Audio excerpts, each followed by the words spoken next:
and welcome back. This is Why We Don't Date These Guys, a podcast exploring why sex, dating, and relationships seem so difficult in these modern times. I'm your host, Naomi Guy, and over there, I'm a special guest. Naomi has a rotating cast of Joels. I'm Joel 15, brought in today to discuss my major life updates. Yep. So today, we haven't been in the studio in a long time, and by studio, I mean the kitchen table.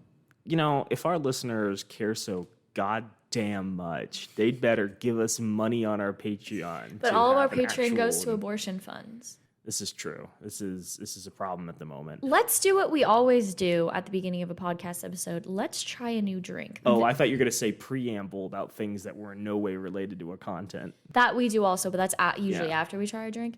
So this today is a strawberry, blue raspberry, always ask for Avery's Monster Mucus. Too long of a name. It's so purple. It looks like a grape Jolly Rancher. For the listeners who are paying attention, she did in fact say Monster Mucus. This was purchased at a local candy shop. I don't like that. It just tastes like a Jolly Rancher. No, it's like a less pronounced grape Jolly Rancher. It doesn't even have that like artificial grape taste. No, it's like blue raspberry and grape. Yeah, and it's like they watered it down slightly. This is not the salty, sweet, sour combination of Monster Mucus I was expecting. It's definitely not strawberry flavored though, because it's supposed to be strawberry and blue raspberry. Yeah, if like a werewolf or a Frankenstein monster has ever sneezed on you, you know this is not the taste of the mucus that comes out. It's so disgusting. So disgusting. Yeah, the reviews write themselves. Yeah. That's written on the bottle, listeners. That is written on the bottle. Don't buy Monster so Mucus. Disgusting. Anyways, so today we're going to do a general life update, where we've been, what we did this summer.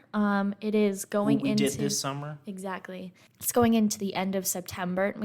Both of us had a pretty eventful summer. For people who don't care about us, which is probably not too many of our listeners, but one or two, probably our Croatian peeps, we are going to be discussing kind of the state of women discourse in America near the end of the episode, as well as some updates on abortion in the United States. So if you're interested in that, skip to the end, but we will try to keep this entertaining and tie it into some major themes of relationships that we've discussed. So, Joel, we haven't been in the studio in a while. Where have you been? Because I've been here. That's a question, yeah. So I went on a trip with my significant other, Lauren. We spent 3 weeks out of the country in Peru, Costa Rica, and Mexico. And we only got a little sick. Not COVID, but we did get something on the way around the world. So in Peru, we spent time in Lima, Cusco, and Iquitos. Lima is the main city in Peru. It's kind of the capital. It has a lot of the historical centers. Cusco is up in the northeast, I believe. It's in the Andes. It's at a very high elevation, almost 12,000 feet. And so you're very miserable the entire time because you're dealing with oxygen deprivation. But you have to go to Cusco in order to get to Machu Picchu, which we visited. Which was in Aguascalientes. This is true. And then we were in Iquitos, which is at the north end of Peru and has, I guess it's the western edge of the Amazon. Mm-hmm. So you get to hang out in tropical rainforest and see monkeys and all sorts of animal species and eat fish fresh from the river and do all sorts of exciting activities. Maybe you got a monkey sickness. Not monkeypox, but like maybe you got a monkey sickness. And that's they why were you got licking sick. us a lot. Yeah. So yeah, that's something. After that, we went to Costa Rica. We were planning to go to both the middle of Costa Rica, La Fortuna, which is next to an active volcano, the Arendal volcano, and then also go to the beach on the west coast.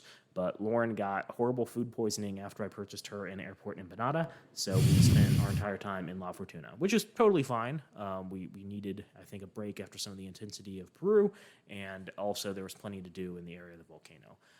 And then after Costa Rica, we went to Cancun. We saw some ruins in Cancun. We did some cool little natural parks.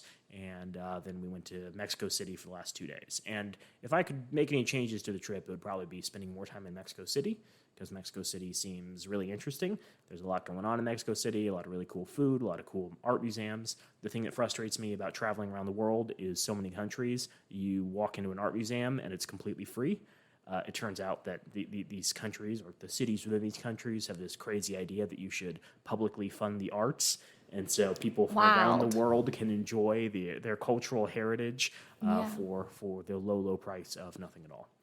It was a great trip. Yeah. The major tip I can tell people is get your tickets when there's a world pandemic going on and it's unclear whether or not they're even going to let you in the country and your flights will be canceled. We were able to snag them for probably about half as much as they would normally cost. I was reflecting back on a comment that you made about when you were drinking alcoholic beverages in Peru, and I realized that alcohol hits you like way harder at a higher altitude than it does at a lower altitude. So you're used to alcoholic beverages here not giving you a buzz, like one beverage here not giving you a buzz. But when you're up at a higher altitude, it's obviously going to hit you a lot harder. And it's like I think it's like the equivalent of 2 or 3 drinks. I think I've just lost all my gut bacteria. I'm not saying that doesn't play a role, but I had a couple alcoholic drinks throughout our trip, and regardless of altitude, after one, I was feeling it. Yeah. Like obviously not like stumbling drunk or anything, but I had a buzz, and that's a far cry from my college days. I've lost all of my helpful alcohol processing. Joel gut used to play bacteria. Edward 40 Hands with Four Locos, so. Joel used to be cool. It's true. You don't have to call me out like that. That I've settled down. No, because when I was in Peru earlier this summer, they told us not to drink anything before Machu Picchu, like the week before we went to Oh my Machu God, Picchu, that's because so long. well, they want us to acclimate to the altitude, and even though Machu Picchu is at a lower elevation than Cusco is, where we were mainly like our main portion of the trip was, they wanted us to get like fully like as much. As acclimated as we could get in a week. Usually it takes like 2 or 3 weeks to fully acclimate to the altitude, but nobody that I knew got like a bloody nose or anything. I'm very Nice. surprised you didn't get a bloody nose because you did were just not. prone to bloody noses at higher altitude. Don't way to call me out like that. Yeah. So a couple of things about the trip that I think other people can learn from. They're very nice countries. The exchange rate to the United States is pretty good, so you're going to be able to afford some really nice meals and transportation. Taxis or Ubers is very cheap. Cost of living is, of course, very different, so you can stay in these places for significantly longer without breaking the bank. Hostels, of course, are really good options. One area of frustration is you will probably have to shell out about $2,000 for vaccinations if your vaccinations aren't up to date. Lauren and I chose to get yellow fever and rabies vaccinations. It's not even if they're not up to date. It's just like different countries require different vaccinations, and you need to be aware of those vaccinations. But like rabies and yellow fever aren't required, but they're recommended. Yellow fever, obviously, for mosquitoes in the Amazon. We also took malaria pills, and again, that's because of insects that can carry malaria. Rabies isn't too much of a concern. The thing was, we wanted to handle a lot of animals. We went to a place called Monkey Island in Iquitos, which was a monkey sanctuary, and got to play with a bunch of very cute monkeys. And you should probably have rabies vaccinations for that. And then we also got to handle a bunch of exotic animals such as sloths, which were incredibly cute. And I recommend everyone get a sloth hug at least once in their life. Oh. In terms of traveling with a partner, I gotta really hand it to Lauren. Lauren has impeccable organization for outlining the trip. So we had a master Google document that we shared, which had all the addresses of all the places we were staying. It had all of the links to the actual Airbnbs and hostels in case we, weren't able to find them or weren't able to, show the taxi driver how to get there. She had a list of, expected activities each day, and each day kind of roughly outlined. All that information was stored within the document, so it was really easy in case we were passing through customs and, someone was asking questions to pull up a travel itinerary. It was really helpful when we were at the airport and trying to, explain where we were heading to, show that we already had confirmation. Several countries require that you report the address you'll be staying in, especially if you're traveling multiple places within that country before you exit. And so, having that all organized on hand is a super, super helpful. So props to Lauren for that. I think Lauren also has impeccable travel organization in her suitcase. She has a bunch of little tiny bags that she can seal things inside. So rather than her suitcase being a constant mess, it's, all compartmented. Yeah, I don't know. Traveling with a partner is a different experience, I would say, than traveling with friends, to the extent that, well, for one, it's cheaper because you don't have to get as many rooms in most cases. But two, it's like a really relaxing vibe. You're not dealing with all your priorities from work. You're not worried about, keeping the house clean and your animals fed. Thankfully, Naomi stepped up and was more than happy to I've had feed so cats many cats in and those 3 weeks. water plants and all of that. So, make sure you have a friend on hand or a sibling you can mercilessly exploit. I would say it's a really good opportunity to spend both talking time, just like at a bunch of restaurants, having nothing better to do but chat with your partner, but also quiet time with your partner. Long periods where you're in an airport for like 3 or 4 hours, just sitting next to each other, watching movies on an iPad or playing video games or whatever. I think it's easy to ignore the importance of hands-on and hands-off activities with your partner. You sort of get into this expectation that that person's with you and you no longer have to do as much work in order to keep them involved and interested. And it's for the better that you are constantly sort of rekindling the spark that attracted you to it in the first place. That's kind of cute. Thank you, Naomi. Yeah. Naomi, what have you been up to? Well, in the past 3 weeks, I went to Maryland for our cousin's wedding, which Joel missed because he was on his trip. So she's obligated to come to me and our other brother's wedding, but she's not obligated to come to Joel's wedding now. That's 100% fair. It was very fun. She had a bourbon and cigar bar, and I had my first cigar, and I like cigars now. And she also had an owl at her wedding. Oh my God, I'm going to get a sloth if and when I get married. Well, she got married at a conservatory. Oh, okay. So it was like kind of like you had a choice of like animals Arizona, that they can bring. it's like Gila monster, scorpions. While I was gone in Maryland, my boyfriend who lives with me now got a little freaked out because like he's lived in Arizona for 3 years now, but I got a picture in the middle of the wedding of a scorpion on top of our thermostat. He was like, "What do I do?" He killed it, but he was like, they broke in. This scorpion broke in and break and enter, broken and entered. How do you put that into like verbiage? Broke in. And entered. Yes. There we go. I don't know why that was so hard for me. But yeah, that was really fun. I got to spend time with my other brother. The nice one. Yeah. Joel's the mean middle sibling. No, I wouldn't say that. I have a great family. That's all I'm going to say about that. But She's yeah, talking about her extended family. I went to. I wasn't going to say anything. I landed in Virginia, spent a little time in DC, and then ended up in Maryland. And then they have a great subway system there.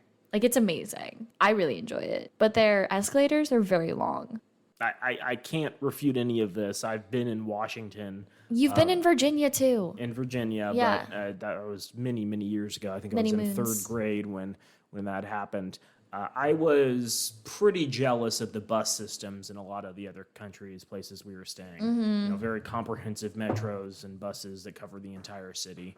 The one thing that we did is we did take a couple taxis, but for the most part, we stuck with Uber. I'm not the biggest fan of Uber as a company. I tend to prefer Lyft in the United States because Uber is just Evil.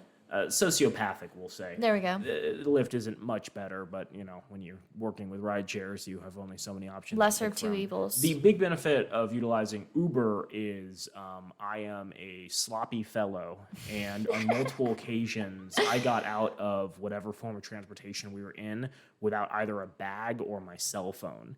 And so I think it was our first official day on the trip. We were in Lima, and I got out of an Uber and lost my cell phone, forgot about it. And it's black, it blended in with the leather, but still, I had it in my hand like 30 seconds before. And I figured it out pretty quickly, and we were able to contact the Uber driver, and he eventually swung back around a couple hours later. But it was a little unnerving. And when you're walking into a random taxi, you're not jotting down the license plate or the phone number, and you don't know what company it's associated with. So it would be much, much, much harder to reconnect with them and get your possessions back. So that is one big benefit of utilizing rideshare apps. The other thing is we had some really nice taxi drivers, but most of them were exploiting the fact that we were foreigners. And Yeah, didn't know of what course. the rates were. I told you this. I told you that Yeah. if they charge you more than like 7 or 10 soles in Peru, that they were like exploiting you because the average is like 5. I don't think it's that. We were doing some decently long trips. One example was we were in Cusco and had to travel both from the airport to our hostel and then back a couple of days later. And it's much easier to have the hostel like schedule in advance a taxi for you. Most hostels will do that. They recognize the inconveniences that foreign travelers have. But in this case, we weren't able to get a hold of them, so we just got a random taxi at the airport. He charged us the equivalent of about $25 to travel from the airport Are you to the fucking with hostel, me? which in America is like a super reasonable rate. I think Yeah. I've paid $40 to go 3 miles in San Francisco. God, he must have felt so rich that day. Because But- the exchange rate is like yeah. a third of the US dollar. I don't know what it is, but on the way back, the hostel was the one that arranged the taxi, and I think we paid like $8. So Yeah. it was a little bit of a difference. Don't you love that airport in Cusco? It's like super small, and like you walk out and there's just like, It's intimate. it's yeah. beautiful. I love it. It could use more food. Definitely, for sure. For sure. Yeah. I was surprised because we were in Iquitos, which I think was even a smaller airport, but it had like 4 restaurants in it. But it is just a domestic airport. Like, it's not an international airport. I understand that. Yeah. It's frustrating when you have to show up to an airport 2-3 hours in advance, and there is nothing to satiate your hunger besides vending machine drinks. So let's talk about what we did on the podcast this summer. I do have a question, Naomi. Okay. Do you feel you've learned anything about weddings or things you would be interested in having at a wedding after having gone to this one? I definitely want a Gila monster on my wedding. That's pretty cool. Yeah. No, I would say that it was interesting to see my cousin's like guest list. So she had a pretty small wedding. Like, she invited 120 people, and she only invited people. Small wedding. That's a small wedding. Oh my god, I don't know what a wedding is. Then. Well, like a super small intimate wedding is like 15 people, Mm-hmm. 20 people, but like that's a small wedding because of especially how big our family is. And she basically just made the rule like that if like I don't know you very much, like if we don't have an intimate relationship, if I don't talk to you on a regular basis, I'm not going to invite you. But it was funny though because the groom invited people that he like went to kindergarten with. What? And like the family of the people that he went to kindergarten with. You know what I mean? So it's just like very different, like the vibes of like who they invited. We were the only people like me and my brother were the only people from that side of the family at the wedding. Like that's how small it was. And it was just interesting. So like I would definitely say that like I got some pointers on who to invite and who not to invite. And it's kind of like, you feel bad because of how big your family is, but then you're kind of like, but this is my day. Like, I should be the one in charge of, like, who's invited and stuff. So, like, on the outside, looking in, it's kind of like, oh, shit, you didn't invite this person or this person that we both know, or, like, that's a family member. But at the same time, you're like, oh, this is this person's wedding. Like, I have no control over it. Like, go off, like, if you're happy doing it. She said that she spent a crap ton of money on this wedding. Like, just personally, she spent a crap ton of money. And I was like, damn, like, I don't want to do that. I did appreciate the cigar and bourbon bar because everybody loved that. And it was like a personal touch because they both really enjoy those things. And of course, the owl. Like, the owl was a huge hit. They also had a champagne wall. So it was like a wall of like just like they had champagne on like little notches and you can just take it off the wall, and then people were like putting champagne back on, you know, like the waiters were putting champagne back on the wall. I thought that was a cute idea. It seems so pricey. I don't know. I'm trying to think of what the equivalent would be if Lauren and I get married, because we've been to a bar in downtown Phoenix a couple of times called Little Rituals. There we go. Yeah. And it's a very cute bar. The drinks are all phenomenal. I always get annoyed by cocktails that have like 15 ingredients. You can taste 2 of them. Yeah. Because like the idea to me is far more interesting than the execution. Yeah. And Little Rituals, you can taste all the ingredients. Everything has its purpose. Everything has its place. It's And they're very also much a- beautiful an cocktails. art form. Yes, Yeah. very stunning. Both artwork for the menus and then the cocktails themselves are great. But I keep ordering their non-alcoholic cocktails, and Lauren keeps ordering these incredibly complicated, very intense cocktails with weird bitters and dark esoteric bourbons and strange things that I take a sip of and try not to spit out. And I'm not sure if that would have much of an appeal to people we invite to our wedding. Guys, you can either not get drunk Yeah. or get drunk and hate every taste. Well, they had an open bar, and they did this thing where it was like you could order whatever you wanted because it was like a full bar, but they also had specific drinks that they were serving. Like the bridesmaids had all of their own like cocktails that you could choose from. The groomsmen, the same thing. Also seems expensive. Alexis had her own like sort of cocktail that was like hers. You know what I mean? So it was cute. I liked it. I would say though that I did. Speaking of Peru, going back to Peru, I told you when you went to Peru to try a pisco sour with passion fruit. Did you try it while you were there? I had a pisco sour. I was unimpressed. It was like watered down margarita mix. Yeah.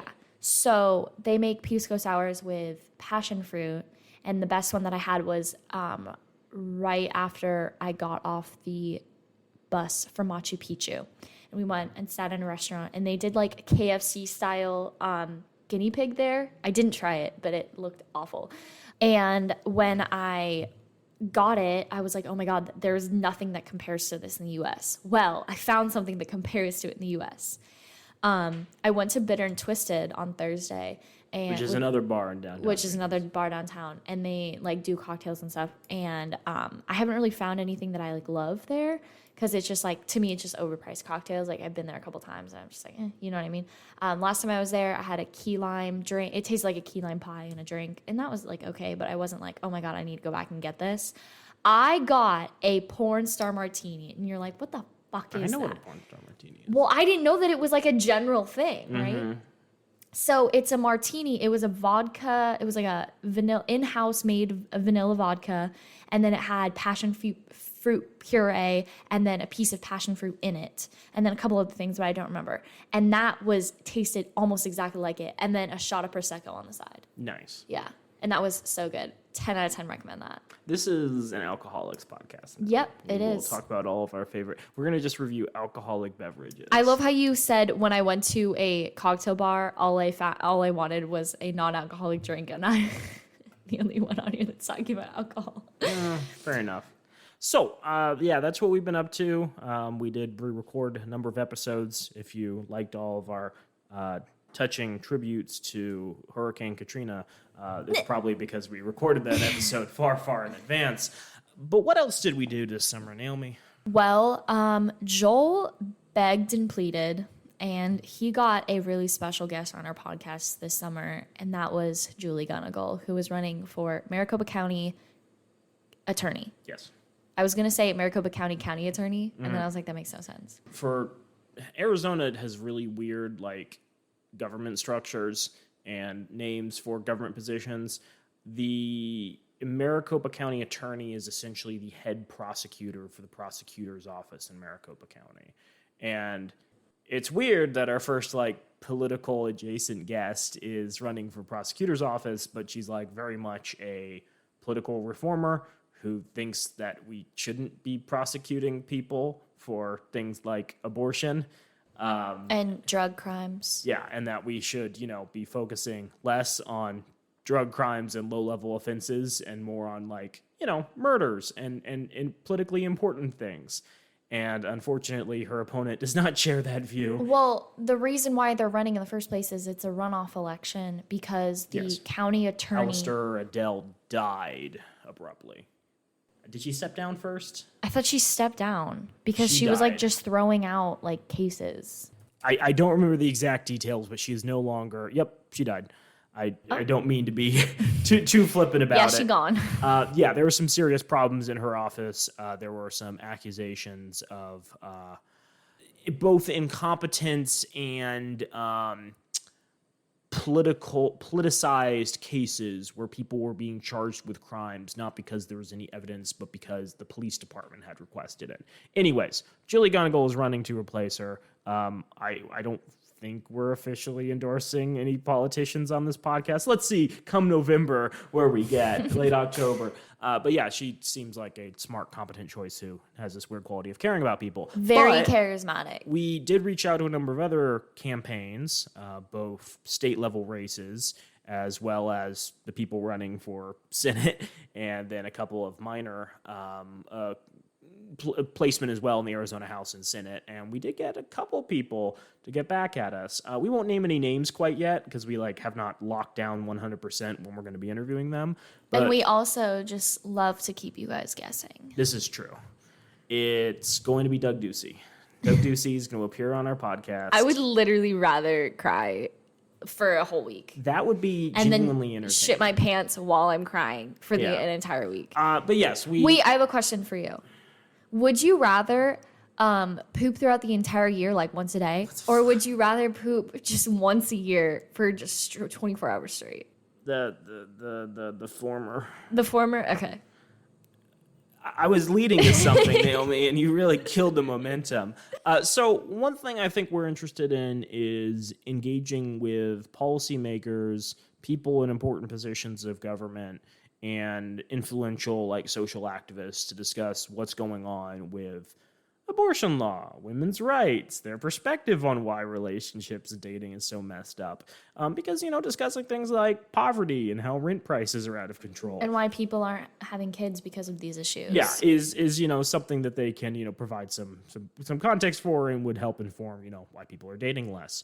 On that note, if we want to segue slightly, both of us in the last 6 months have moved in with our partners. Yes. And we're paying, myself and Lauren are paying 2/3 of what we are paying in rent having moved in together. Yeah. And we have, a little less space than, I guess, 2 apartments, but, now a house that we can fill with as many possessions as we'd like. We have 2 carports. We have more street parking if we'd like. We have a giant backyard with fruit trees, and we have alley trash service, and, we're paying for utilities, but our costs have gone down pretty considerably. And unfortunately, one reality is people are kind of being, I don't know if forced is the right word, but incentivized to get into relationships because getting into a relationship with somebody is a really easy way to save a bunch of money on rent. And, it doesn't have to be like a relationship. It could be a friendship where 2 friends are living together. It could be 2 coworkers or acquaintances. When we were in high school, I know some of the teachers were living together in houses or apartments. As roommates, not roommates. even... But yeah, we can talk about how messed up domestic violence situations are, but unfortunate reality is some people stay in abusive relationships just because rent is so expensive. And I think it's worth discussing how you can reduce the cost of rent as a domestic violence prevention measure, because people want to talk about criminalizing that behavior even more and, making the punishments even worse. But that's been done for years, and that hasn't actually solved the problem. So what if we tried some new approaches? So Joel gave me a book a couple years ago called The Deciding Decade, which is about advice and things and statistics for your 20s and just general advice. And I read a statistic that you are 30% less satisfied in your marriage if you live with your partner before getting married. And I was like, that's interesting. That doesn't make any sense, because I always thought if you kind of want to test drive the cow before you... The cow? The cow. I don't know. I was going to just... I'd like a pail of milk before I put any money down. No, you know that really stupid old saying, you have to milk the cow before you buy her or something like that? No, and it was I don't. Okay, well, I was trying to combine I genuinely I was trying to combine 3 different old sayings and it didn't work. But anyways, I just always was under the impression that you want to live with your partner before you get married to your partner in order to make sure that you guys actually vibe, and you guys can work together and you guys can work through issues before getting married and being together long term. Well, this book was basically explaining that you're less satisfied in your marriage when you live with your partner before you get married, because a lot of people move in and with their partner just based off of convenience. Mm-hmm. And just like you just said, for rent prices, for a variety of reasons. And then they get married because it's convenient. They don't get married and they aren't excited about marriage, which a person who doesn't live with their partner would be. And they just get married for the convenience of the taxes, the insurance, blah, blah, blah. Yeah. And that's the main reason why people aren't fully satisfied in their marriage when they lived with their partner before marriage, because it's just convenience at that point. Well, what you're saying is, I don't know if convenience is the right term per se. It's people will remain in a situation if their life gets more difficult by exiting the situation. They found something that for the most part works. It's a strategy that allows them to continue to live and survive and theoretically spend time with the people they care about, whether that's their family, whether that's their partner, whether that's their children, whether that's friends in the area. And as a result, they're willing to put up with behaviors and attitudes which they otherwise in other contexts might find unacceptable. I think you're expanding on this more than I wanted to, but sure, yeah. Okay. Naomi, I know you also wanted to discuss kind of like where we were a year ago, and I wonder if we can save that conversation for our like 104th episode, really dig into that. I mean, if there's anything in particular you wanted to talk about. I just think it's crazy. Like a year ago, you had just started dating your partner. Well, over a year ago. We're talking 15 months? 16 months now? No. This was May when we started the podcast. But what I'm saying is where we were a year ago from right now. We're saying the same thing. Yeah, but you had just started. Okay. I see. Okay. Dating your partner. That's what I was talking about. You're talking about the podcast. I was Listeners, you would not believe how much of the podcast is left on the cutting room floor because Naomi says something and I completely misinterpret it. And then while editing, I realize I look like an idiot. And so I cut it out. Pay really close attention. Like play the podcast at like half speed and you'll be like, that was a really weird cut. Strange how Joel went in a completely different direction. It's okay. I just recorded a podcast with Len this week and like half of it is just us arguing because he got really excited about the topic that we were talking about, and so I was like, stop interrupting me, so I had to edit like half the podcast out. He's like, sorry, and then like there was a point where like he interrupted me, he's like, oh, I'm sorry, and then like for like 15 seconds just like, no you go, no you go, no you go, no you go. Professionals. But anyways, again, if you hold us to higher standards, you have to pay us more in a Patreon. Just this morning, I was thinking about that one day when we were sitting at the kitchen table. It was like 8 or 9 in the morning, and we sat there for half an hour because none of us, like, you thought I wasn't ready, and I thought you were ready, and we were just sitting in silence, waiting for the other person. But anyways, a year ago today, talking specifically about our relationships, I had just met my now partner, and you were dating your partner for about a month at that point, and it was very new, and you still hadn't told me about your partner. And now, look at us. We're both living with our partners. From the streets, now we hear. City Girl Summer. Growing up on the wrong side of the tracks in Chandler, Arizona. Anyways, I just thought that was cute. I think... Especially from where we start on the podcast called, and why we called it Why We'll Never Do These Guys. I don't think either of us were horrifically incompetent when it came to dating and interacting with people. But I do think doing this podcast has allowed me to sort of step outside of my relationship and think about things.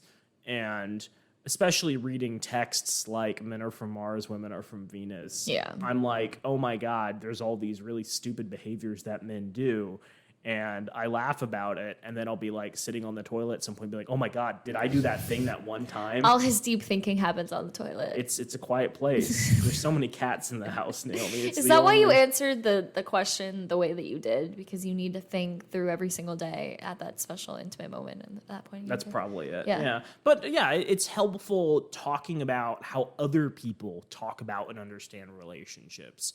It's easy to presume you've got it all figured out, and I think much harder to spend the time to reflect and sort of understand what culture is, what messages culture is sending, and what perspectives other people have. And I don't know, I feel pretty happy and comfortable in my relationship, and we haven't murdered each other yet, so we're doing pretty good. I thought it was impressive that you were able to go on a 3-week trip and then move in with each other right after and not be sick of each other and not need like a break.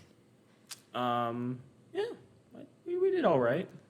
I feel I probably got a little bit poopy stressing over getting all my stuff out of the house, but Lauren says, I asked her yesterday, and she says I was not horrifically poopy, so... Horrifically poopy. To be clear, in my parlance, I use the term poopy to mean, like, sulky or unhappy. I wasn't, like, having an IBS attack through moving. I can understand confusion.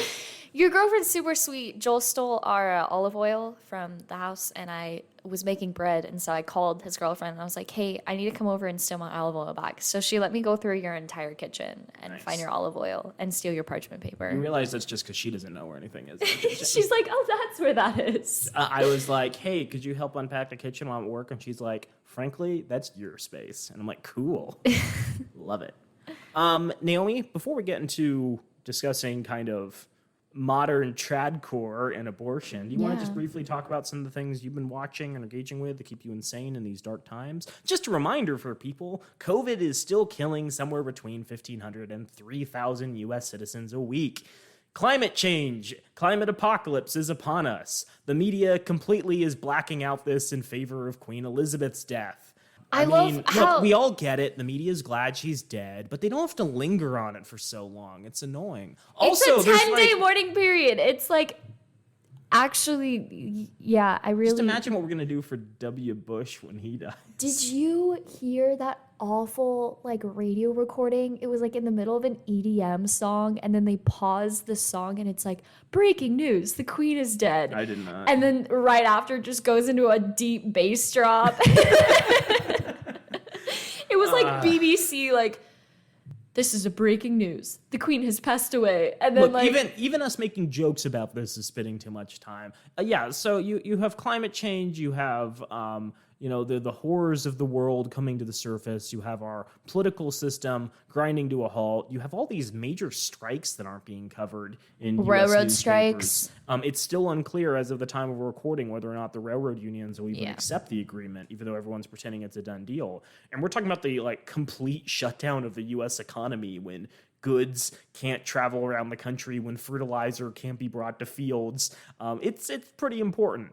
Anyways, the reason I say all of that is not to bum you out on your morning commute as you're listening to us, but instead to segue into what are some things we've been doing to keep ourselves sane and happy. well, yesterday I got really excited because I heard a train go by our house, and I was like, oh, yay. Oh God, the system hasn't shut down yet. You ran out with waving Yeah. I American baked you flag. cookies, Yeah. Well, yesterday I made bread.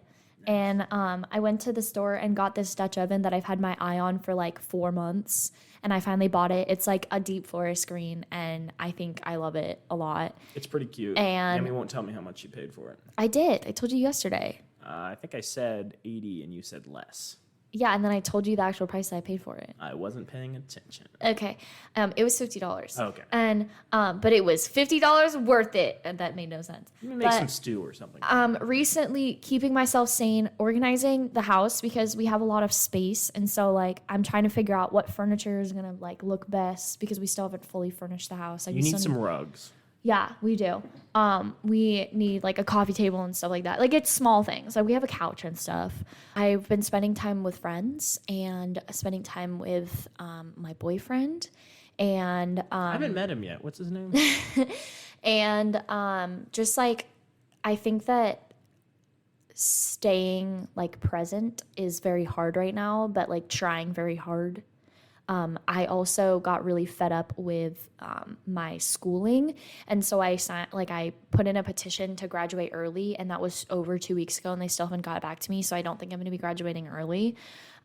But just trying to keep up with friends and family and help when I can, and I think that baking was really fun yesterday. I'm going to be doing a lot more of that. I found a recipe for pumpkin pie French toast that I want to try, but it's like Hawaiian rolls that you like make it out of. Huh.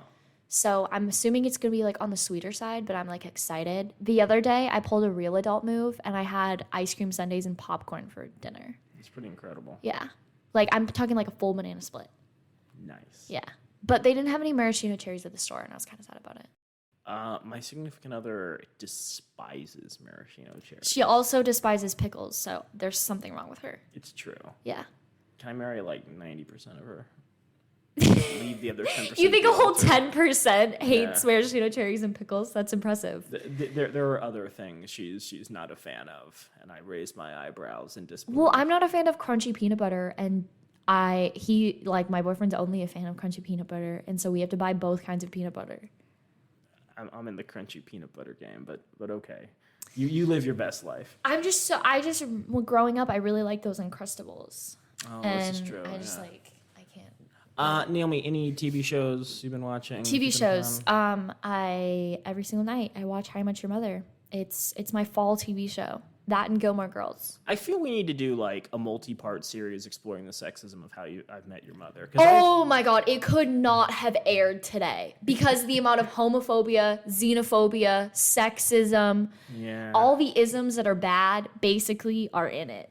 Incredible. Yeah. Yeah, I have not watched more than a full episode, but I've like seen clips of it on YouTube and, online at different points, and you can't go 30 seconds in that show without something makes you go, Yeah. I also feel it falls into that weird stereotype of like sitcoms where it's a bunch of friends who don't really have jobs and just sit around complaining about things. That's exactly what it is. Yeah, no, it's like I'm Friends. saying, that can be enjoyable. It's just strange that so many TV series rely on this as a premise.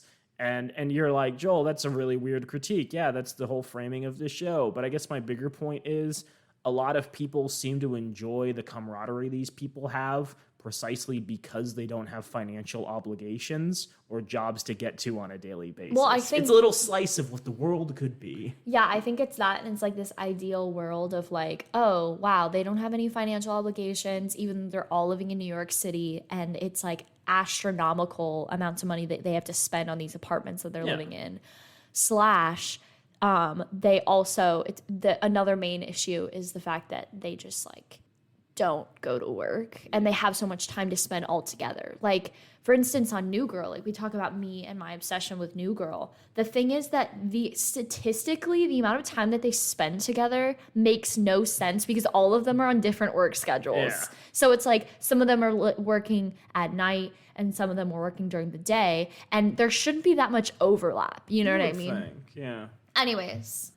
So I watched 2 series when I was jetting around the world because it turns out flights take a while and often we'll be sitting in airports for extended periods of time. Flights make me nauseous. Yeah. I did enjoy the series of Unfortunate Events books as a child, and the Netflix series I thought was pretty good. A little cheap at times. Isn't Neil Patrick Harris in that? Yeah, he plays Count Olaf. It's very whimsical. The thing about the series of Unfortunate Events books, which I think a lot of adults misunderstand, is they're written for children and they don't dumb down themes or topics. And I think a lot of adult writers are like, well, I need to dumb down stuff for kids to make it appropriate. And kids are smart. Kids pick up on things. Kids understand like what's going on, even if adults don't really want to explain it to them. And the series of Unfortunate Events have like really dark themes, but uses it to talk about the world in a really nuanced, meaningful way. And the characters all feel like very real while also being caricatures of like well-meaning but stupid adults. And the kids are like smarter than the average kids, but like not to like an insane degree where they still act and make childish decisions. Yeah, I thought it was really well done, and I'm a fan of Lemony Snicket, the author's work. I also briefly got into the Netflix TV series Dark, which is 3 seasons. It's a German TV series. I think it was the first Netflix original in Germany. And it's about time travel occurring in a small German town. And has some really high production values. They jump between a lot of different time periods within the same like general area. And the casting decisions are phenomenal. And I thought it was only a single season when I started. And by the last episode, I was like, how are they going to wrap everything up in 45 minutes? Like, because there's 22 more episodes. Yeah. And I really enjoyed the first season and the second season. But I feel part of the problem was once they started explaining stuff, the explanations were far less interesting than the mystery. So it was enjoyable for a time. But by the end, I was like, just get on with it. Yeah. And then I read a lot. I had a bunch of books on my phone, and I was just reading nonstop. We had some very long boat rides in Iquitos where I read most of Neil Stephenson's Seven Eves. And I gotta say, Neil Stephenson is a writer. Neil Stephenson's a science fiction writer. He's written a bunch of books. I am a basic bro, and I enjoy his Snow Crash and Cryptonomicon. I gotta say, his more recent work is not nearly as interesting. I love how the only note on this outline is does not know how to end books. Yeah. I read The Rise and Fall of Dodo, Termination Shock, and Seven Eves. Dodo is about a government agency that discovers that magic was real in the past, and they discover a way to bring it back to the modern world. Termination Shock is his most recent book. It's about a billionaire trying to fight climate change by shoving sulfur into the atmosphere in order to bind with carbon dioxide and reduce the effects of CO2 on the greenhouse gas, or reduce the impact of greenhouse gas emissions. And then Seven Eves is the moon blows up and Earth has to find a way to evacuate as many people as possible because the chunks of moon are going to start raining down on Earth in about 2 years and completely destroy all of human civilization. And that's like a really fun premise, but he gets to the end of the book and there's like 1,000 more pages needed to explore a lot of the themes and ideas he develops. He's interesting. He gives these like really compelling lectures and you really understand the science behind stuff, but simultaneously after reading 1,000 pages you really want a satisfying ending that wraps up plot lines, and instead he's like, and then they lived mostly happily ever after. Bye. So that's a little frustrating. The other thing, and this is something I think some people, our listeners, might really enjoy, is the nonfiction book, Against the Grain. And that's something Lauren bought for me because Naomi conspired with Lauren to... I knew you were going to catch on eventually. Yeah. My sister texted me a couple of weeks before our anniversary, Lauren and ours anniversary, not my sister and ours anniversary, not sure how that would work. Anniversary is the day I was born. Yeah, so how long? That's our anniversary, yeah. It was like, well, I need to get all your Christmas gifts. Our parents are looking to get Christmas gifts as soon as possible. I'm like, okay, weird, but I sent her a bunch of books I was interested in. And then Lauren, of course, gives me one of them. Against the Grain, nonfiction book. It's all about agriculture in the ancient world.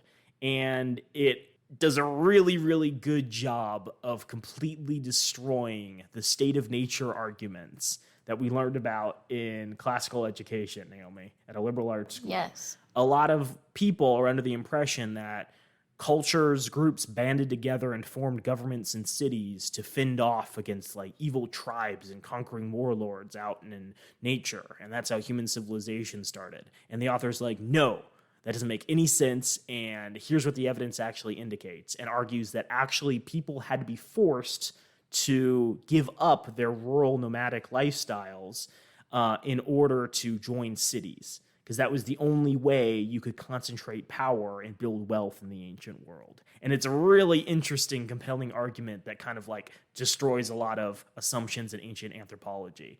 And I think the author really rides the line between being like insanely libertarian and being like, see, government's illegitimate, but also raising some really interesting points about power and how people who have wealth and influence probably got that wealth and influence by exploiting people or forcing them to do stuff for them.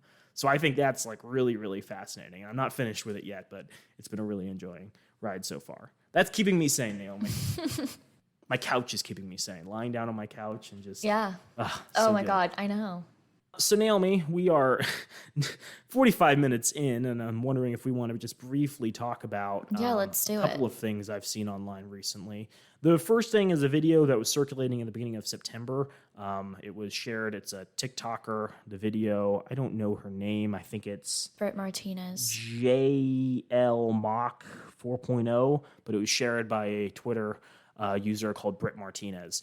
I'll play the clip in here, but the basic premise is modern women have it potentially worse off than women in the past. And here we go. Welcome to 2022, where you can do anything a man can do. I am so excited to finally be here. You are going to love it. Feminism has done so much for women. Do tell. No more aprons, first of all. Oh, do we finally have a butler to cook for us? Oh gosh, no, you'll just eat pre-made greasy crap out of a bag on your way to and from work. I suppose that sounds convenient, so I get to work outside the home? Totally. You get to sit in a cubicle all day while you stare at a computer screen, chugging coffee. So liberating, right? I suppose. I'm at work all day. Will we finally have a Rosie the Robot maid?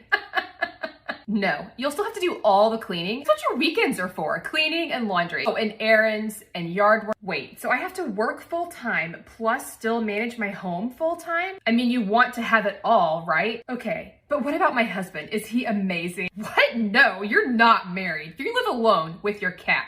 What? You do date though. A lot. You can just have sex with whoever, whenever you want. That sounds kind of gross actually. Just pick them off of this app. What about pregnancy? Oh, there's this magic pill you take, totally wrecks your hormones, but keeps you from getting pregnant so you can, knock some boots. The pill is magic. Well, it's mostly effective, but don't worry. If by chance you do get pregnant, you can totally just kill the baby by having an abortion. Why would I do that? So you can get back to work, duh. Someone has to fill that cubicle space. Okay, am I at least happy? I mean, yeah, as long as you don't skip your antidepressant pill. Another magic pill. Gotta cope somehow. I think I'll just stay here.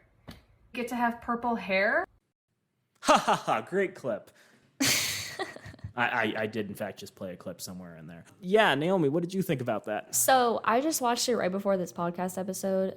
Joel said it went viral on TikTok. It wasn't on my For You page, so obviously it wasn't very viral. But I, like, it's the premise, basically, like, I understand that a lot of people are frustrated with the way that the world is going right now. And I think they're channeling it towards like, oh, feminism caused it to be this way. Because they're trying to pinpoint like a reason why the world sucks right now. And like, I understand that people are like trying to figure out a reason for why the world is the way it is right now.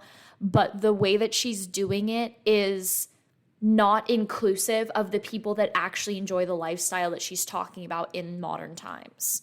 Like the people that want to dye their hair purple, the people that want to have the septum ring, the people that want to 50 tattoos. Yeah, and a polyamorous lifestyle. Exactly. Yeah. So it's just like, it's hard for me to get on board with this, like, I don't even want to get on board this hate train, but like, it's hard for me to understand why somebody would go out of their way to hate on somebody else's lifestyle if that's not your lifestyle. Like, if it's not your lifestyle, move on. Don't judge it. Keep going. If you want to live in a 1950s timescape where like the vast majority of what they did was sit at home and do drugs because they were so unsatisfied with their life and the fact that their husband beat them when they came home every single day, you do that in your own lifestyle, but don't come and judge others. Yeah. So I'm seeing, at least in my circles, more and more content. Most of the people in my circles making fun of it, but the fact this content is becoming more common is concerning to me, where it suggests that modern degeneracy, for lack of a better term, all these new modern inventions like gay marriage and polyamorous arrangements and single moms are destroying civilization, and people were happier in the past. And even if that isn't exactly what this person is saying, that's an underlying current in what she's trying to propose, which I think is just fundamentally untrue.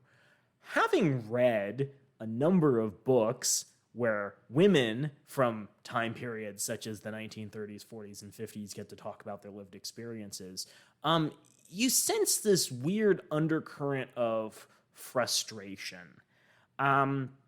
Because it turns out, Naomi, many thousands, tens of thousands, hundreds of thousands of American women were working in industry during World War II, participating in the workforce, doing all sorts of important things so our troops could, wage war against the evil Axis. Well, they also had to because they weren't getting, like, they needed to survive. Right.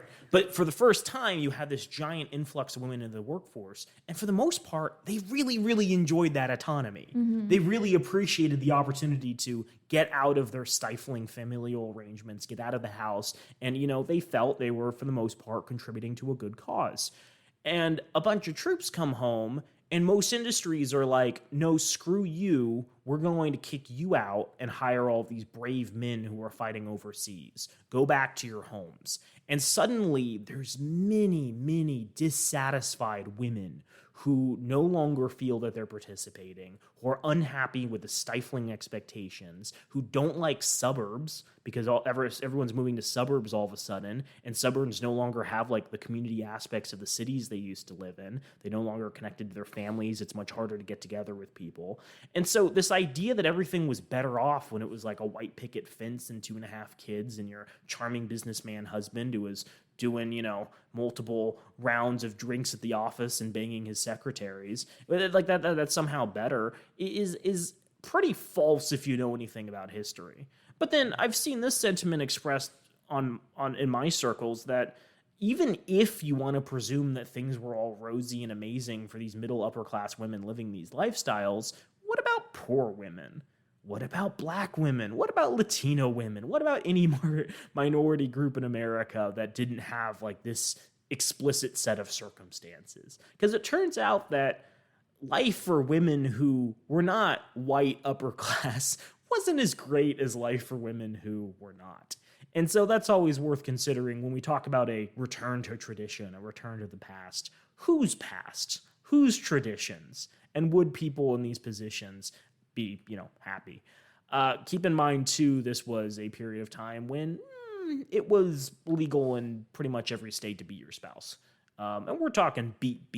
Husband putting his wife in place was considered something that they needed to do in order to, show that he was the man. This was also a period when spousal rape was completely legal. The idea was you had formed a holy bond of matrimony with your husband, and you should not refuse his advances, regardless of unhappy and upset you were in this living arrangement. So again, people are pushing for this time that was not nearly as idyllic and rosy as it was, while invalidating the lived experiences of people in the present who actually enjoy a lot of the advancements that have made society a better place. That's not to say you can't ever critique aspects of modern society. There's certainly problems with abuse of prescription drugs. There's certainly problems with living arrangements, but I would argue that a lot more of that is due to capitalism and people not having access to the resources they may need to feel happy and live happy, productive lives.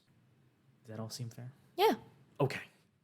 I fully expect we're going to see more of this content. Oh, yeah, for sure. I've been seeing it. I haven't seen this specific video, but I've been seeing content like it because I think that everyone's just exhausted in the workforce and women are like trying to, I wouldn't say get out of it, but like it used to be different. Sure. Like, why do I have to do it And now? let's be clear. I don't think we're critiquing the quote unquote tradcore lifestyle.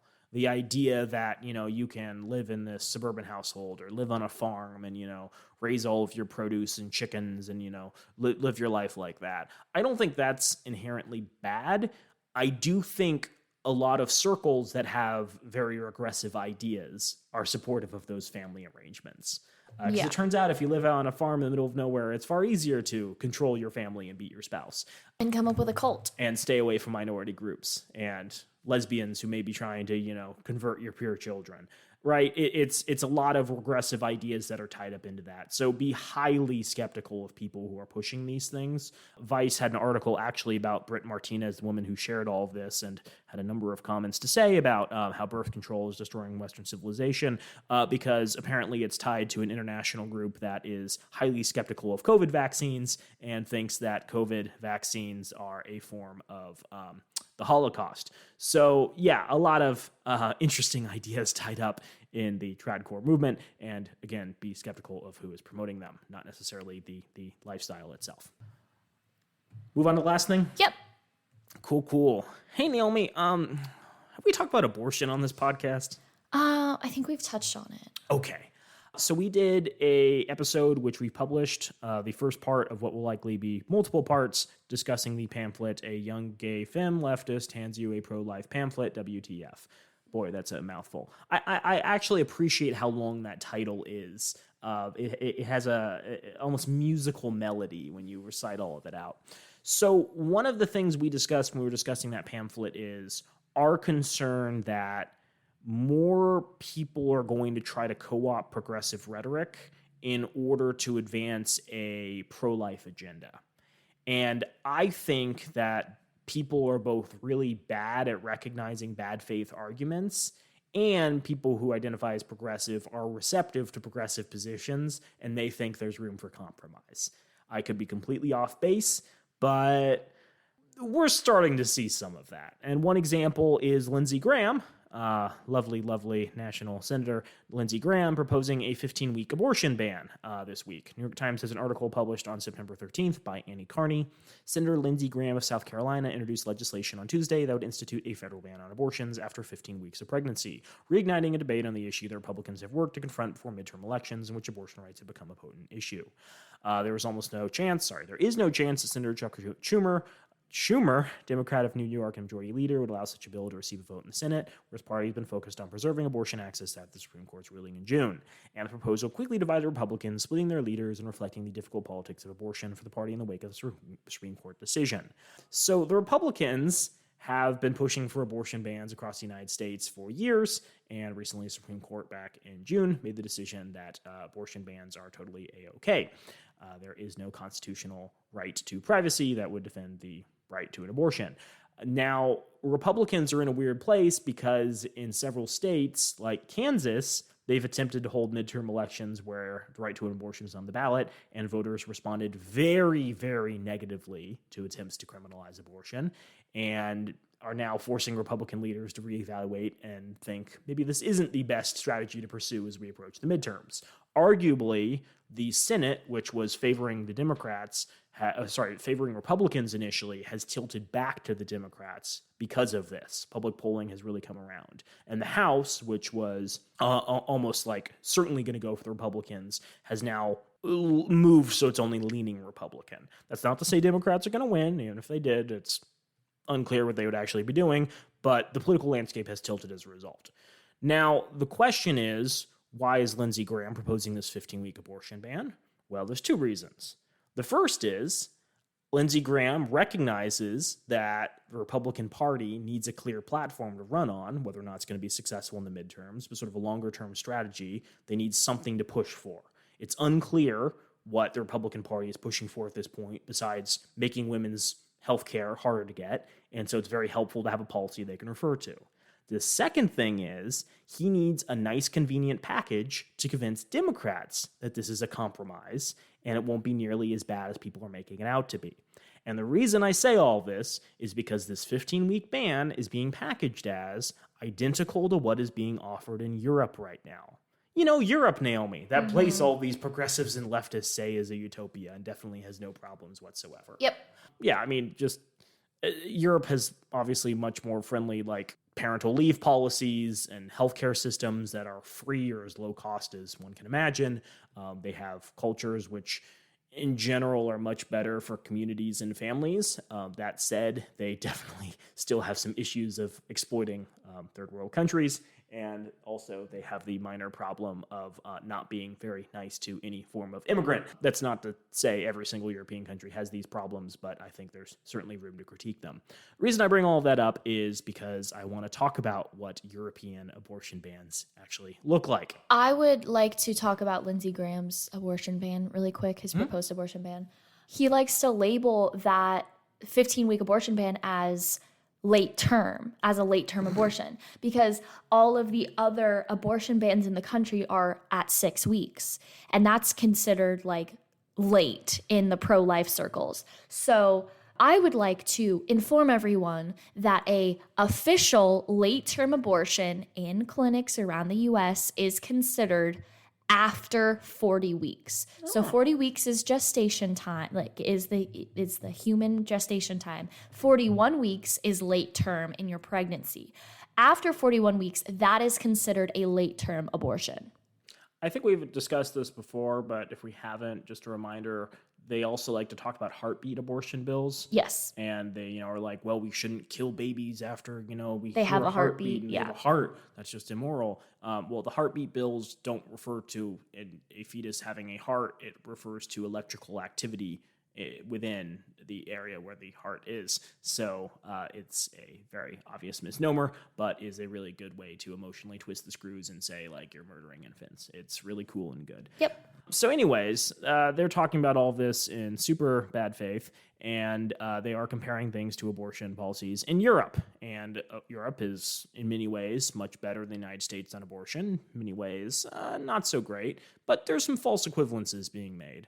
So an author named Don Moynihan has a Substack where he did a breakdown debunking the false comparisons between European and American abortion policies on July 12th. And I feel this write-up is very helpful for contextualizing it. With the Dobbs decision, a curious thing has happened. I'm not talking about SCOTUS stripping away a previously established constitutional right. I'm talking about the sudden enthusiasm among conservatives to talk about European abortion policy. Ilya Shapiro, in a now deleted tweet, I believe, is that Ben Shapiro's sister? I have no idea. Point out that abortion gestational cutoffs in France were 14 weeks compared to 15 weeks in the Mississippi law that the Dobbs case was decided on. Defenders of Governor Glenn Youngkin's proposal of a 15-week cutoff in Virginia or Florida's new abortion law are also surprising Europhiles. So, Reason, for instance, tweeted Glenn Youngkin's proposed 15-week abortion ban speaks to a significant subsegment of public opinion and well conforms to the standard in much of Europe. Guy Benson said Youngkin's position is a 15-week ban with the stated exceptions, which is entirely mainstream, more permissive than most of Europe, in fact, and supported by 72% of the country. It's not just conservatives. After the draft Dobbs opinion was leaked, Bill Maher told his viewers that, like in Europe, the modern countries of Europe are way more restrictive than we are or what they, the Supreme Court, are even proposing. If you're pro-choice, you'd like it a lot less in Germany and Italy and France and Spain and Switzerland. Noah Smith posted this to his 257,000 followers after the Dobbs decision. Wow, today I learned that Europe has more restrictive abortion laws than most of the US did up until this week. This claim is also featured in the majority Dobbs opinion and is likely to be a recurring talking point in the fall election, perhaps for years to come. So it's worth taking seriously. The point seems to be that A, US abortion laws were wildly permissive pre-Dobbs, and B, that a reasonable compromise on abortion can be found if liberals would just use the same standard as in their beloved Europe. Is this right? It certainly feels surprising. So again, this is why it concerns me, because people are saying, well, this is actually better than Europe, and, well, we don't want to be crazier than Europe, huh? And in public polling, at least the public polling that I've seen, people are receptive if you phrase a polling question as, would you allow an abortion policy that is more lax than Europeans' abortion policy, right? So it's worth refuting why that's incorrect. In short, this is mostly incorrect if you take a comprehensive view of abortion access. The argument strategically focuses on one aspect of abortion access, gestational cutoff limits, where America was generally more liberal than Europe and ignores other criteria to paint a misleading picture. People might disagree on how much to weigh these other criteria, and Europe is not a single country, so there will be some exceptions. For example, Germany is more restrictive than most of its neighbors. But at the very least, we should avoid the mistaken view that there's a single valid measure of abortion access can be used across countries. A comprehensive view shows that abortion is generally more accessible in Europe on more criteria than the United States. It was pre-Dobbs, and it's going to be dramatically more so post-Dobbs.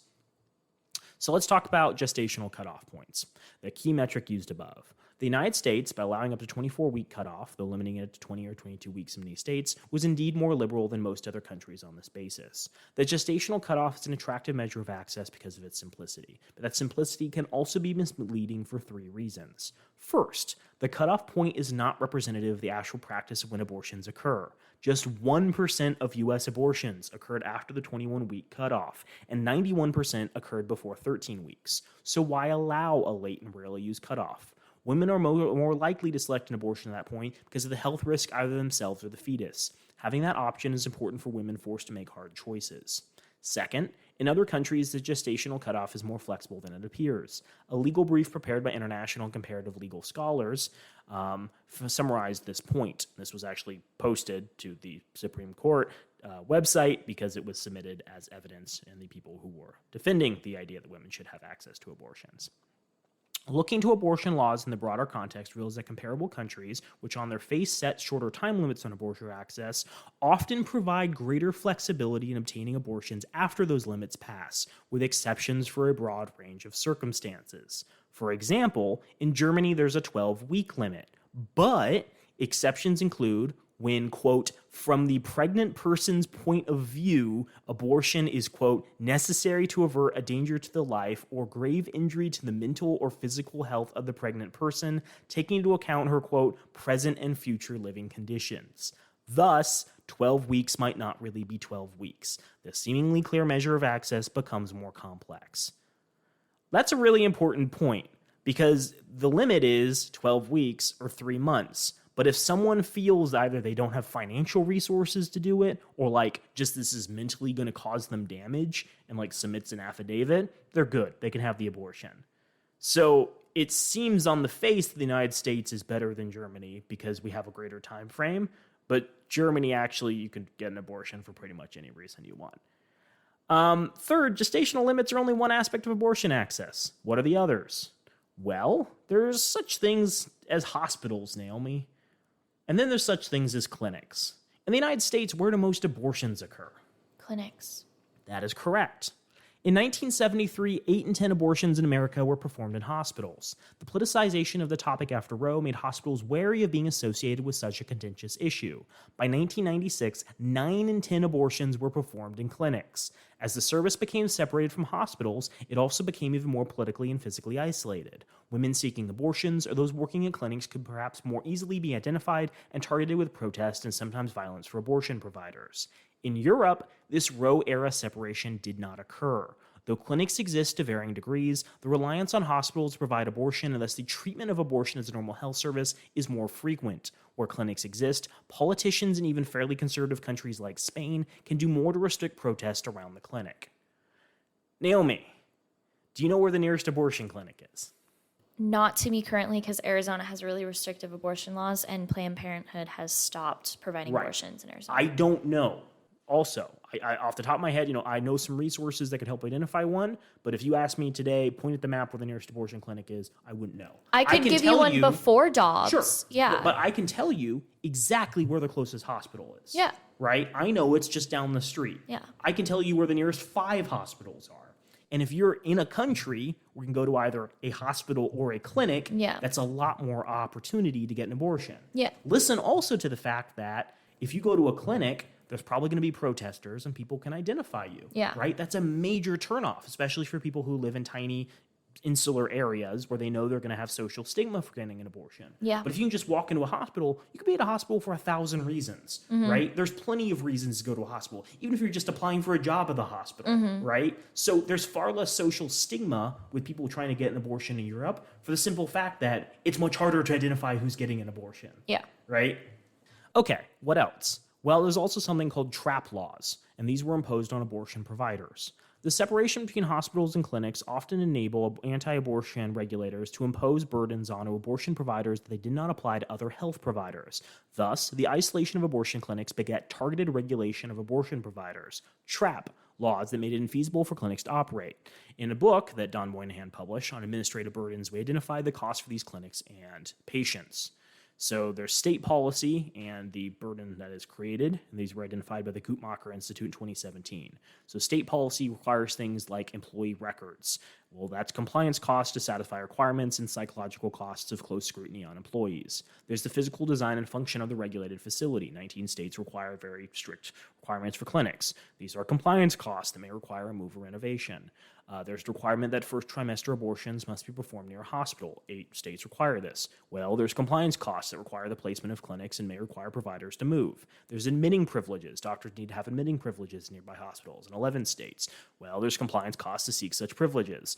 There's licensing that is required of abortion doctors that is not required of other physicians in 37 states. Well, there's compliance costs in the form of extra documentation. There's the requirement of unusually detailed formal policies and procedures. Well, there's compliance costs of establishing and enforcing such rules. And then there's ambiguous standards from state to state and even within states, which means that the clinics need to have additional legal services. So you have learning costs to interpret ambiguous laws and compliance costs to enforce them as organizational rules.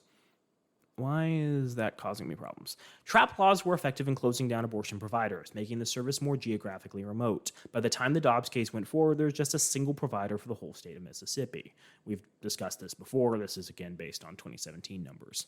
So there's unequal access to abortion around the country, and post-Dobbs, such abortion deserts will get much worse. 1/4 of clinics are expected to close, disproportionately concentrated in states where there are already few, if any, alternatives. Women in 26 states will have to travel an average of 552 miles for an abortion.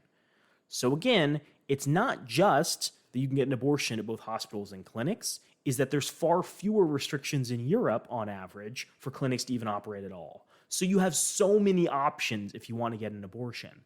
And we've talked about one of the biggest burdens for women getting abortions in the United States is simply having access to a clinic. And even if they can get to a clinic, often there's a 24-hour or 48-hour waiting period. Yeah. So they have to find accommodations in that area or drive there twice. Like a counseling appointment, and then you can actually get your abortion on the second appointment. So if you find out that you're pregnant at 12 weeks, you can schedule an appointment and get the procedure done within a week in Europe. Yeah. Not so much in the United States. No. Right? Completely different scenarios. But also there's compliance costs imposed upon women. Trap laws did not just focus on providers, they also target women directly. Here's a list of laws and how they deliberately sought to reduce access. Any discussion of abortion laws or access that does not account for these policies is hopelessly and perhaps deliberately incomplete. So, there's limitations prohibiting private insurance in 11 states from covering abortions. This means that there's learning costs to understand what is covered and compliance costs via out-of-pocket spending. There's documented rape, incest, or risk to life to use health insurance in some states, which means there's psychological and compliance costs for women to document these conditions. In order to get an abortion, you have to tell someone you were raped and potentially provide information about the person who did this, which may not be something people are comfortable with. There's waiting periods in 27 states, which means there's a compliance cost for both women and providers arising from additional appointments. Abortions after a specific point in pregnancy must be performed in a hospital in 19 states, which means that there's a compliance cost for women who have to go to a more expensive setting for an abortion. Physician must be physically present to administer medical abortion in 19 states, which means that there's additional appointments needed in order to get an abortion. There's mandatory scripted counseling in 18 states, which means there's psychological costs for women and potentially learning costs if given incorrect information, psychological costs for providers. There's required ultrasounds in 26 states, which means there's a psychological cost on women, compliance and psychological costs for providers, and parental notification in 37 states, which means there's a psychological cost on women and a compliance cost to providers seeking permission.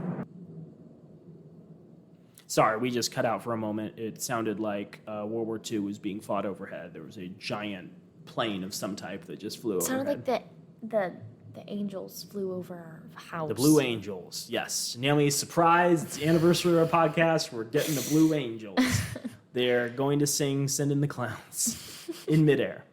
So trap clause do not just close clinics, Naomi. They reduced abortions, and in doing so limited educational attainment and economic mobility, especially for black women. It would be wrong to suggest Europe has no equivalent to American trap laws, but European versions are less frequent and severe in nature.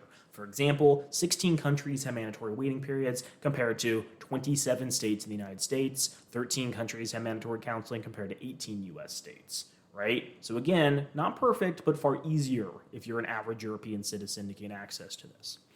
And then we've already touched upon this, but there's obviously financial costs as well. Trap laws make the provision of abortion services more expensive, both providers and clients. Women have to travel further to find a clinic, and they might need to book a hotel and take time off work. Women in the United States have less financial support to overcome these costs. Because of public health insurance, abortions in Europe are generally free or highly subsidized. Oh, so you want an abortion? Great, you can walk into a clinic and get it done. You want an abortion in the United States? You're probably going to need to scrounge up $300, $500 just to travel. Yeah, which you probably don't have. You might need to ask people you don't want to ask. You may need to make connections with people. You may need to have awkward conversations. Yeah, there's a lot of things that would prevent you from wanting to do that. By contrast, in the United States, the Hyde Amendment prohibits spending federal dollars on abortion services. Many states also limit public funding and even private insurers from covering the service. The net effect that women are generally personally financially liable for the cost of an abortion, unlike their peers in Europe. Boy, it'd be really, really good if we knew how big this effect was. Oh, but we do. In the book Administrative Burden, in 2008, only 12% of abortions were being paid for by private insurance. Many with health insurance still end up paying for the service. One survey of women at abortion clinics found that although 36% of the sample had no health insurance, 69% were paying for the service out of pocket. The 46% of women who did not try to seek reimbursement believed, often incorrectly, that the service was not covered. For these women, the average out-of-pocket cost for an abortion was $485, increasing to $854 for a second trimester abortion. You know, you hear all these statistics about, like, people not having $200 to cover, like, medical emergencies. Yeah. You hear this. Absolutely insane. Lost wages were an average of $198, transportation costs were $44, childcare costs were $57, and other costs, $140, drove the compliance costs even higher. Oh, that's interesting. The average woman has $57 in childcare costs because they already have children. They just don't want another one. The thing is that $57 doesn't even cut it. Like $57 in like the app that I'm using would get you 3 hours. Well, think it's an average. So some of these women might not have children. Some of them might. You know, it's going to even out. But even then, you know, they might be dumping them at a relative's house or something. So, there's also the fact, and we don't really need to dig into this, we can wrap this up, but it turns out that giving birth costs money. What? You pay $4,500 on average to give birth in the United States compared to Europe, which has a paid family leave policy in I think every country and a child allowance. And then there's a lot of countries which like give you a giant basket full of baby clothes and nursery supplies and baby food food and and other things, yeah. because they recognize, oh, if you want people to have children, you need to provide them You financial need to support them. even in places that already have like crazy social security nets. Oh, that's interesting. The book The Turnaway Study found that women who are denied a wanted abortion, who have to carry an unwanted pregnancy to term, have 4 times greater odds of living below the federal poverty level. Good stuff. So again, I want to reiterate this. The reason I'm bringing this up is you're going to hear a lot about common sense abortion policies that mimic progressive countries like Europe. And it is fundamentally inaccurate to just compare gestational limits and have cutoffs of certain weeks, because the family support structure, the monetary costs, the psychological costs, the accessibility are all comparatively better in Europe. Don't fall for that rhetoric. You're going to be hearing a lot more of it moving forward. Be highly skeptical of people who claim they're doing a progressive thing while also denying women a right they used to have. Well, Joel, I think this is a great place to wrap it up. We hope everyone has a great week. Is there anything you would like to add? It's great to be back in the studio, Naomi. Again, we're excited of some of the stuff that's coming up. Potentially, having some state reps and other important people on to talk about what you can do and what they're working on at kind of the higher level. We are excited for some of the books that we're reading right now to talk about those in detail. Naomi, we still need to talk about Think Like a Man 2, which will be coming up soon. And then I know we're recording this mid-September, but one thing that we're going to add to our Patreon is asking people which holiday movies they want us to review. Oh. I'm thinking Love Actually, but there's a bunch out there. Yeah. And I think there's some good content we can milk from the horrendous messages being portrayed in these sappy romantic comedies. Well, I think that's everything that we have for you guys this week. Don't drink Monster Mucus, y'all. Yeah.